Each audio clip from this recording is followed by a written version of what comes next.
I'm going to move on now to talk about informative speeches. The nature and number of informative speeches that you may expect of your students is apt to be different from the nature and order in which I conceive of this process here at Clover Park Technical College. We're all aware that informative speeches ought to include research and logic and support for contentions and support for information. So one of the things that I have the students do as part of the course is to learn how to use APA format in citing the readings that they do. I also expect them to mention at least three sources of reading material for each of their speeches, including the informative speeches. I'm going to talk about the three kinds of informative speeches that I have generally required students to complete at Clover Park Technical College. The first is a speech about past speeches. To prepare for this speech, I expect the students to either read the text of at least three past speeches or watch a video of at least three past speeches, or listen to an audio recording of at least three past speeches, or they can mix them up. They can listen to one, watch another, read another. That's up to them, just as long as there are at least three of them. What I've found is that when the students first hear this assignment, they think, oh, this is going to be dull and boring. I'm not interested in past speeches. It's history. History is bunk. History is yuck. However, once I start talking to them about what they can do with the speech, and once I show them what other students have done in the past, they generally tend to warm up to this. Not all of them do, but most of them do. On the wall of our classroom, we have extras, that is to say posters and other visuals from the speech about past speeches, which show the students the kind of options they have. I tell them that what they ought to do in preparing for this 5 to 7 minute ungraded speech is to start not with, oh, I've got to find a speech, but rather to start by asking themselves, whom do I admire? Now, this doesn't have to be a long dead person. It could be somebody who's alive now who has been a speaker somewhere. Often students like sports figures or entertainment figures whom they might not know the background of, but they might assume, oh, well, that person has probably given a speech sometime. So I give them total latitude, total freedom to pick the people whose speeches they're going to respond to and tell the class about. Now, in their encounters with these speeches, I expect them to complete a past speech critique form, which is available on Angel in the folder that says speech activity number 3, I believe, for the speech about past speeches. And then they may also, later on in the quarter, choose 3 speeches that they have actually visited in the community.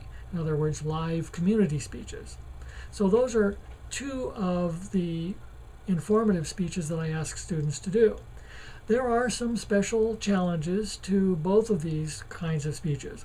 The challenge often for students in the speech about past speeches is that they don't decide quickly enough before they give the speech exactly what they want to talk about, which means that sometimes they will ultimately decide, oh, I really like such and such a person.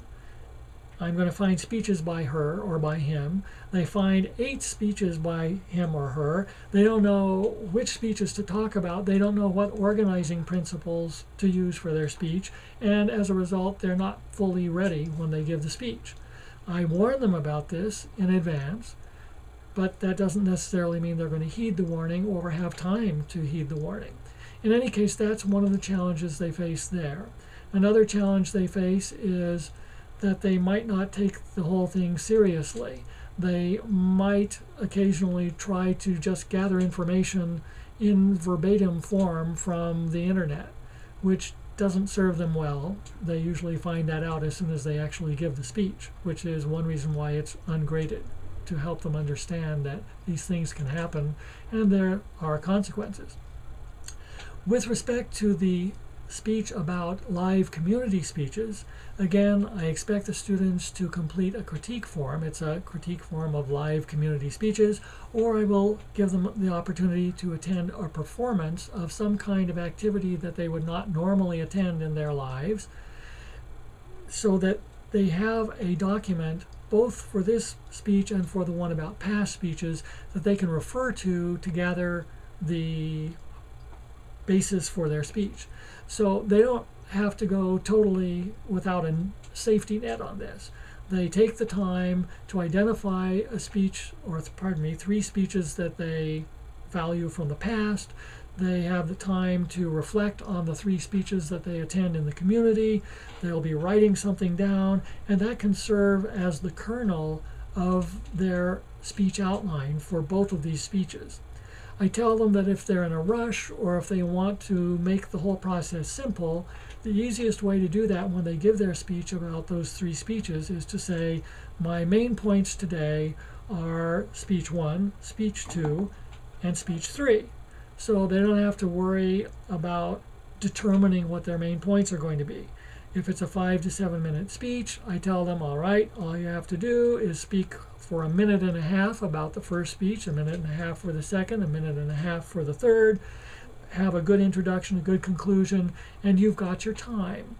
Now, at this stage of the course, students are often apprehensive. They think, I don't know if I have 5 minutes worth of information to talk about. The students who are most industrious and who become most interested in this don't have any trouble filling up 5 to 7 minutes, and in fact sometimes they'll go over. This happens not infrequently. In any case, I try to help the students do the organizational part of this speech in an easy and clear way. I give them a demonstration of the speech about past speeches, which I did on Helen Keller and some of her speeches. That's on Angel for you to look at if you wish. Then, by the time we get to the speech where the students are talking about live community speeches, I don't have to do this because they, by that time, have had 4 speeches under their belts. They will know from the speech about past speeches how to organize their material. So another reason why I ask them to do the speech about live community speeches later in the quarter is that it's obviously going to take many of them longer to attend 3 live community speeches than it is for them to find 3 past speeches to react to. In fact, in our college, many students will tell me, I wouldn't say many students, some students will invariably come to me early in the quarter and say, I have 2 jobs, I have 5 children, I have 16 hours of other classes, there's no way I can find a live community speech to attend.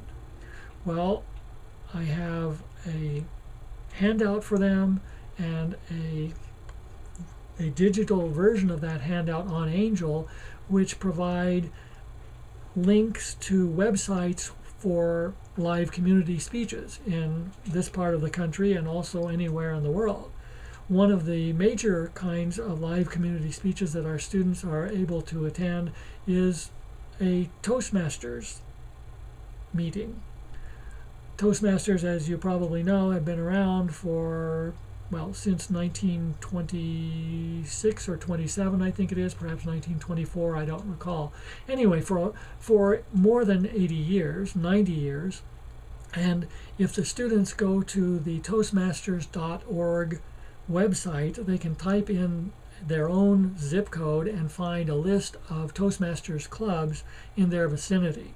Thus, if students say, oh, I can't go to any speeches except Saturday morning, it's possible that there's a Toastmasters club that meets Saturday morning. There are certainly Toastmasters clubs that meet early in the morning, almost every day of the week, and at noon. So in the more than 1,500 students that I've encountered in this course, I can't recall more than 5 or 6 who really couldn't go to 3 live community speeches. One of the things about these 2 informative speeches is that they, again, provide the students with the contents for the speech through their own work, through their own research. I think this is important.